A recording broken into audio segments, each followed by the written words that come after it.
July August গণঅভ্যুত্থানে মানবতা বিরোধী অপরাধের মামলায় ক্ষমতাচ্যুত প্রধানমন্ত্রী শেখ হাসিনা সহ 3 জনের বিরুদ্ধে 13তম দিনের সাক্ষ্য গ্রহণ আজ ট্রাইব্যুনাল 1-এর চেয়ারম্যান বিচারপতি মোহাম্মদ গোলাম মর্তুজা মজুমদারের নেতৃত্বাধীন 3 সদস্যের আন্তর্জাতিক অপরাধ ট্রাইব্যুনালে সাক্ষ্য গ্রহণ চলছে।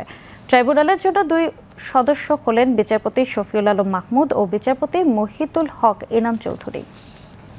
এই মামলার অপর আসামি সাবেক স্বরাষ্ট্রমন্ত্রী আসাদুজ্জামান খান কামাল ও সাবেক আইজিপি চৌধুরী আবদুল্লাহ আল মামুন। শেষ খবর পাওয়া পর্যন্ত মামলার 37 সাক্ষী চট্টগ্রাম কলেজের শিক্ষার্থী মোহাম্মদ হাসান এবং 38তম সাক্ষী গাজীপুরের মোহাম্মদ সোহেল মাহমুদের সাক্ষ্য গ্রহণ ও জেরা সম্পন্ন হয় আজ।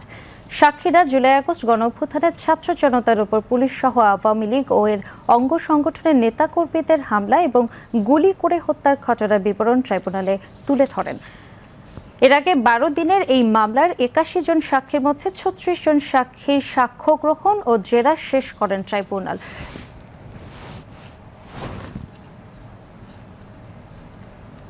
আবু সাইদ হত্যাকাণ্ডের যে মামলা 30 জনের বিরুদ্ধে দায়ের করা হয়েছে, সেই মামলার পোস্টমর্টেম যিনি করেছিলেন অর্থাৎ ময়নাতদন্তকারী কর্মকর্তা ডাক্তার রাজিবুল ইসলামের বাকি অংশ জবানবন্দি সেটা গৃহীত হয়েছে। এখানে আমরা যেটা বলতে চাচ্ছি সেটা হচ্ছে যে শেখ হাসিনার মামলায় আমরা যেটা দেখেছি, হাসান উনি চট্টগ্রামের জুলাই যোদ্ধা এবং উনি 2টা ঘটনার বর্ণনা দিয়েছেন। 16 তারিখে যে ঘটনা ঘটেছে তার সামনে একটা হত্যাকাণ্ড ঘটেছে, সেই হত্যাকাণ্ডের বর্ণনা দিয়েছেন। আর নিজে 18 তারিখে গুলিবিদ্ধ হয়েছেন, সেই গুলিবিদ্ধ হওয়ার বর্ণনা দিয়েছেন।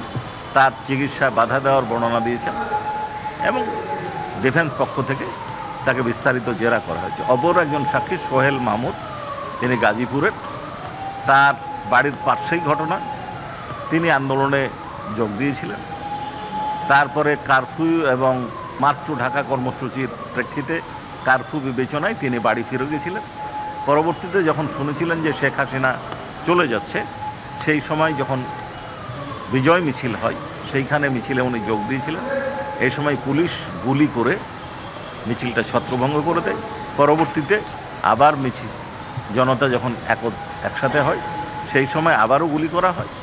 সেইখানে কিছু লোক তার বাড়ির ছাদে আশ্রয় নিয়েছিল, তার মধ্যে তিনি নিজে একজন, আর হৃদয় নামে একজন তার ভগ্নিপতির গ্যারেজে আশ্রয় নিয়েছিল অন্যান্য সহ।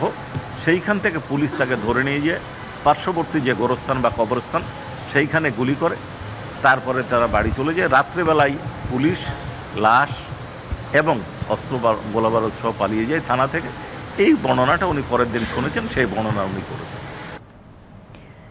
এদিকে জুলাই আগস্ট গণঅভ্যুত্থানের প্রথম শহীদ বেগম রোকেয়া বিশ্ববিদ্যালয়ের শিক্ষার্থী আবু সাইদ হত্যার ঘটনায় মানবতা বিরোধী অপরাধে বেগম রোকেয়া বিশ্ববিদ্যালয়ের সাবেক ভিসি হাসিবুর রশিদ সহ 30 জনের বিরুদ্ধে মামলার 3য় দিনের সাক্ষ্য গ্রহণ ও জেরা আজ।